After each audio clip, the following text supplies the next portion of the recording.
Here we are, this is Cherry, my favourite place in Bali. It's fantastic. And yeah, this is just the best decision I ever made, was coming to Bali.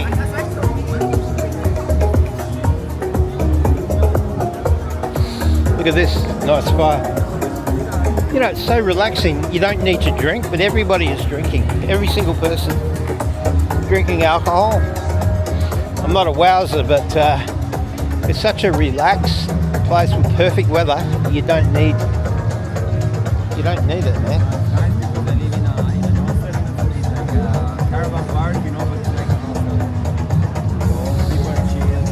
There you go, nice fire. Here's the water, the tide's way out, but I just want to say this is the best decision I ever made, was coming to Bali. It is just a wonderful place, man. I've been to Philippines 18 times, I've been to Vietnam, I've been to Malaysia 38 times, and I've been to Thailand quite a few times, but Bali shits on all of them, to be honest with you. It really does, in my opinion. And I never really thought much of Bali before. I've been here once in 2018, and I never really took it into consideration. I was only here for a day. But after being here 9 months and spending quite a long time in the Philippines before and Thailand and all that, this is definitely, in my opinion anyway, my favourite place. Number one, because it's not far from Australia, so you haven't got far to go, but a big factor is the weather. The weather in Philippines and Thailand is just too hot. And Malaysia is just so muggy. It's always thick grey clouds whenever I've gone into Malaysia. And like I said, Thailand and the Philippines are just too hot.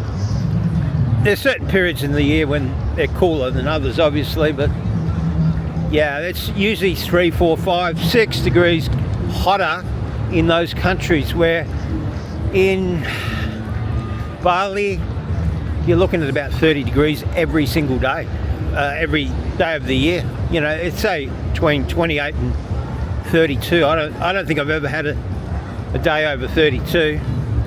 And right now it's probably 26, I'd say, something like that, maybe 26. So this is Seminyak here, and 66 Beach over there, where I've just come from. So there's just hundreds of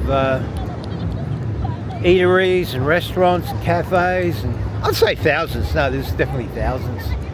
And the people here are so freaking happy, man. Everyone's happy. They'll smile at you and all that sort of stuff. Whereas in Australia and all that, it's just not like that, right? So it's the best decision I made. There's great people in Australia, don't get me wrong, but compared to here and compared to Philippines and not so much Thailand, because it's just a language barrier so bad there, but here the people are just so friendly and so relaxed, you know, and so humble. They're the main things, the humbleness, number one, the friendliness, the relaxed nature of these people. They don't take life and themselves too seriously, whereas people in the West got more ego orientated. This is more of a collective society in Southeast Asia in general, and basically people are more for their families and community, and in the West it's more individualism and all that, how I can get ahead and how much money I can make. Most people here make $300 a month, if that, between $200 and $300, same as the Philippines. That's the average. They don't make a lot of money, and they're much happier. They're much happier. Although obviously a lot of them want to get ahead and all that, but the reality is they're not enmeshed in bills and all that as much. They're more family orientated, and family will help them out if there's sickness or anything like that. The family helps them out. So, and they help the family if it's the other way around, you know. So everyone chips in. Like I said, it's more of a collective sort of thing here was the West is just so materialistic that I'm much happier here. I can guarantee you that. So if you ever thought about coming to Bali to live, I really recommend it. Really recommend it. There's all sorts of visas you can get. I'm just on the 60-day visa. I have to go out of the country every 60 days. Well, it's a 30-day visa and you get an extension. You go to the immigration office. It doesn't take long. You can do it online now, I think. And look at that. It's beautiful up there. So much. Oh, wow. So I'll walk up here a bit.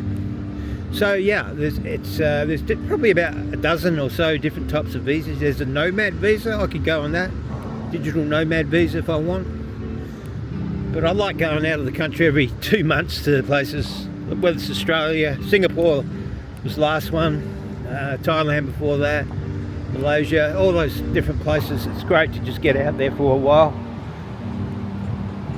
But if you can't afford to do that, I recommend to go on one of the different types of visas. Some of them you have to have, you know, a fair bit of money in your bank, like 20 grand or whatever. Well, that might be a lot to you, but it's a lot to some people.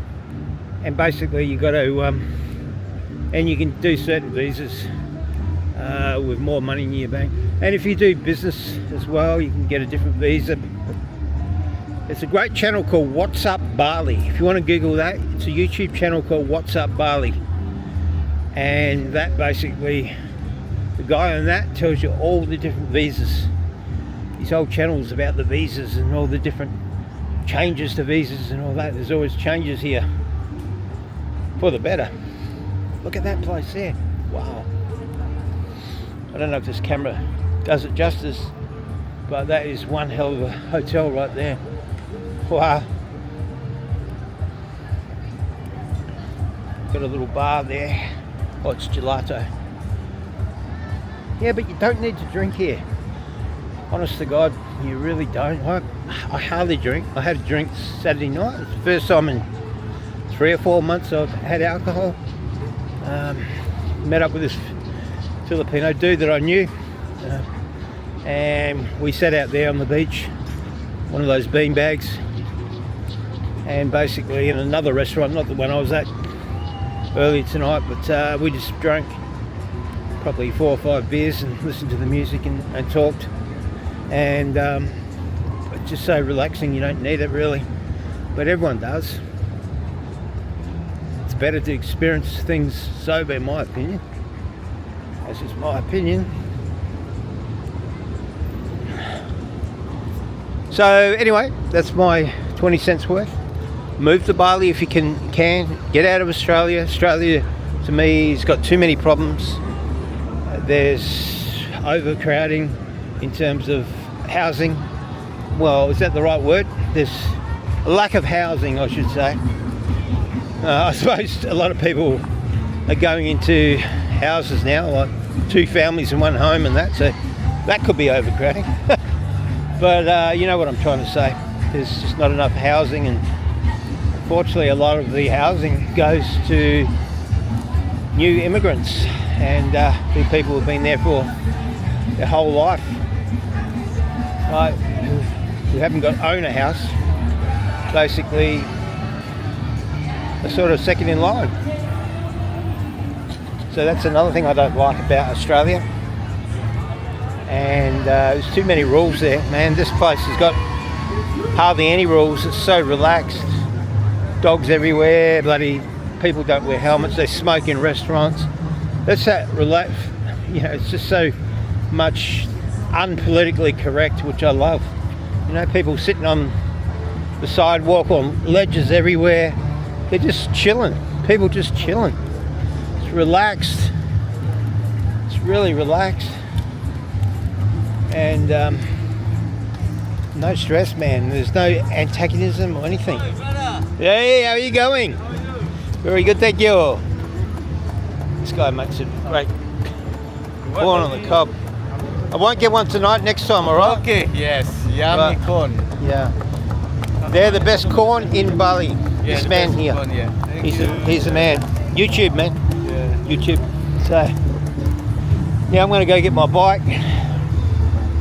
And this is Taras Bali up here. That's the one I recommend a lot. But the next one is the one I stayed at last night, tonight actually, and ate dinner. Is Cheery. But they both got their plus points. But I don't like the band. So they always have a band, and the rest of these places on the beach don't have a band. They just have really cool beat type music, and it's wonderful. So look at all the coconuts. I'm going to end off there, so thank you, and please subscribe. Thumbs up.